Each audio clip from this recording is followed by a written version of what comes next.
All right, what compelled you to go against the grain and publicize the Pentagon Papers when it wasn't a popular thing to do?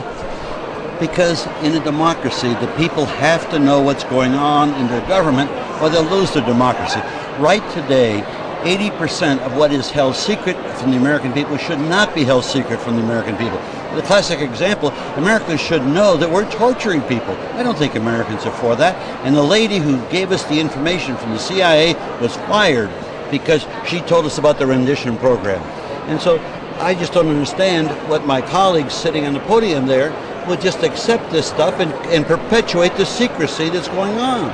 And obviously, I'm sure you caught some flack from Nixon and his boys about that. How can you compare that to people who stand up against Bush's war in the same respect the way you stood up to the Vietnam War in the 70s? Well, first off, there's nobody standing up to Bush's war right now. Stop and think, what have we had? We've had a non-binding resolution. You could drive a Mack truck through it.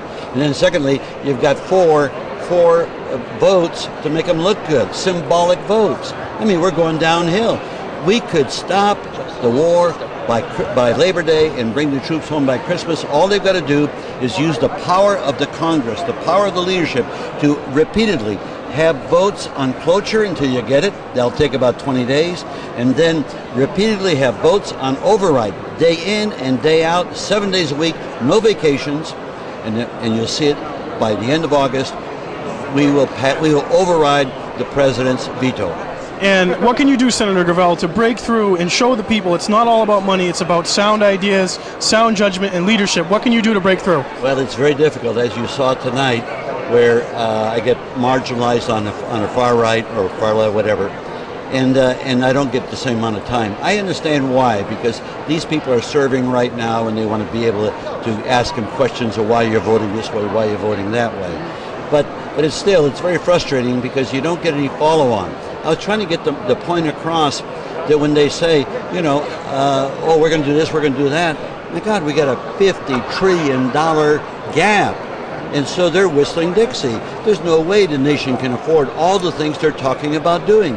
Now, if we did away with the income tax and put on what I call a fair green tax, now we'd have the capability to be able to do some very exciting things because we could have a growth factor of around 10%. Okay, my last question, Senator. It's been reported that you will support a new global investigation into the events of September 11th. Do you care to elaborate on that? Well, as much as I know, that I've had several people approach me on that, and I said I have no problem, because every time we had an investigation of the Kennedy assassination, we learned more. And we've had several of those investigations, and we kept learning more and learning more. And so I don't think that there's any harm in having additional investigations as to what really happened on 9/11. Okay, Senator Gravel, keep trekking along. I will. Thank you. Good. How about this guy? Yeah, you with this so guy? so good to see you. Yeah, thank you. Dude, you inspired me so much in South Carolina.